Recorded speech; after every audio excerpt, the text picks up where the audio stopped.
छा तव्हां बि क्रैकलिंग जो आवाज़ ॿुधो?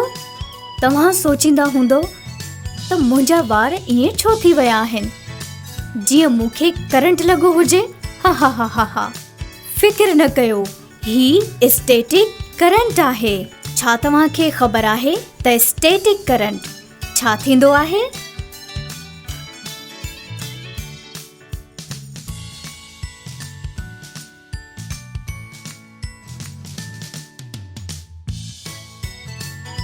पॉजिटिव ऐं नेगेटिव चार्जिस छा थींदियूं आहिनि, ही समझण खां पहिरियों असांखे ख़बर हुअण घुर्जे त एटम्स छा थींदा आहिनि। असां सभिनी खे ख़बर आहे त असांजे चौधारी हर शइ नंढनि नंढनि एटमनि सां ठहियल आहे।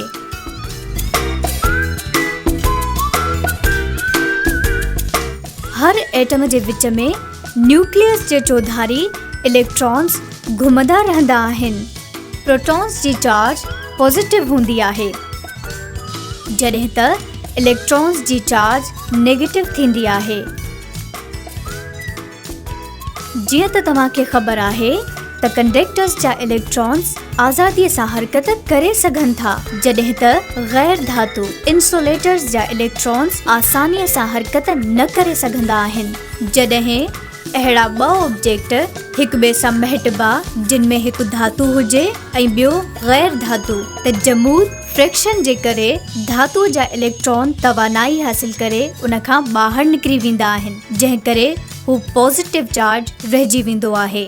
वरी को ॿियो धातु उन पॉजिटिव चार्ज धातुअ सां टकराइजंदो आहे त उन जा इलेक्ट्रॉन पॉजिटिव चार्ज धातुअ खे न्यूट्रलाइज़ करण लाइ उन में दाख़िल थियण लॻंदा आहिनि। उन जे करे हिकु हल्को शॉक पैदा थींदो आहे, जंहिंखे असां बरक़े सुकूनी यानी स्टैटिक इलेक्ट्रिसिटी चवंदा आहियूं। अचो त हिकु तजुर्बो था कयूं। स्टेप 1, हिकु फूकणो खणो।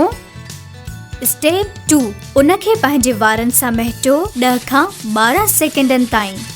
स्टेप 3, तव्हांजे वारनि सां छा थियो?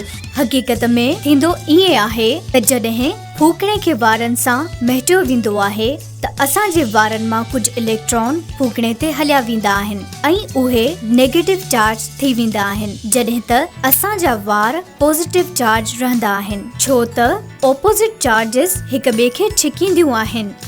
इन लाइ वार थोरी देर लाइ फूकणे सां चुंबड़ी पवंदा आहिनि। स्टैटिक बिजली तव्हांखे दिलचस्प लॻंदी हूंदी, जॾहिं त हीअ ॾाढी ख़तरनाक बि हूंदी आहे।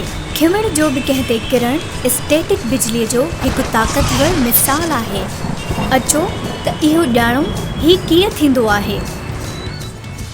How is lightning an example of static electricity?